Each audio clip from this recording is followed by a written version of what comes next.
समय की बात है। एक जंगल में जीनू नाम का एक हिरन रहता था। वह बहुत ही होशियार था। वह अकेला रहा करता था। जंगली जानवरों से बचने के लिए वह एक गुफा में रहता। वह गुफा उसके लिए बहुत ही सुरक्षित थी। उस गुफा के बाहर बहुत सारी घास और नजदीक ही एक पानी का तालाब था। जीनू प्रतिदिन उस गुफा से बाहर निकलकर हरी भरी घास खाता और पानी के तालाब से पानी पीता और उसके बाद वापस अपनी गुफा में आकर आराम करता। एक दिन एक शेर शिकार की तलाश में इधर उधर भटकता हुआ उस गुफा के नजदीक आ गया। जीनू बहुत ही डर गया, पर उसने संयम नहीं खोया और उसने एक शेर से बचने की तरकीब सोची। उसके बाद जीनू अपनी आवाज को बदलकर बोला, आज हम भरपेट खाना खाएंगे। एक शेर इधर ही आ रहा है। मैं अपने नुकीले दांतों से उसका शिकार करूंगा और तुम उसे गुफा के अंदर लाने में मेरी मदद करना। अब शेर जीनू की बातों को सुनकर डर गया और तुरंत वहां से दूर भाग गया। मूर्ख शेर जीनू को एक भयंकर जानवर समझ लेता है।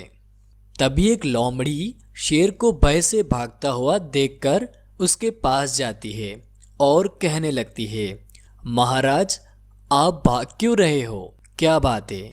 मुझे क्या आप बता सकते हैं?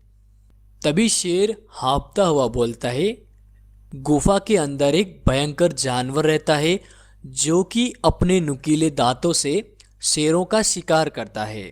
वह एक बड़ा जानवर है और मोटा है।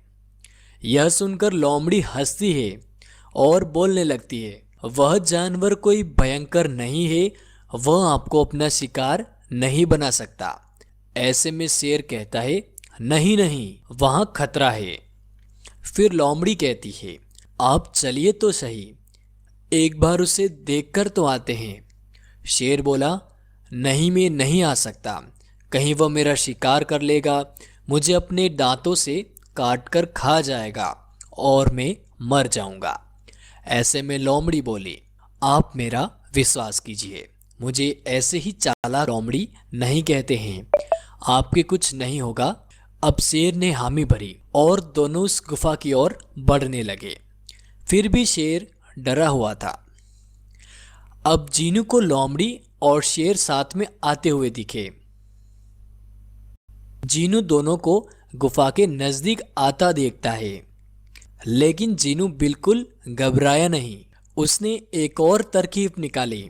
लोमड़ी, मैंने तुम्हें 2 शेर लाने के लिए बोला था, तुम सिर्फ एक ही लाए। अब हम सबका पेट कैसे भरेगा? तुम इतना भी नहीं जानते हमें कितनी भूख लगी है।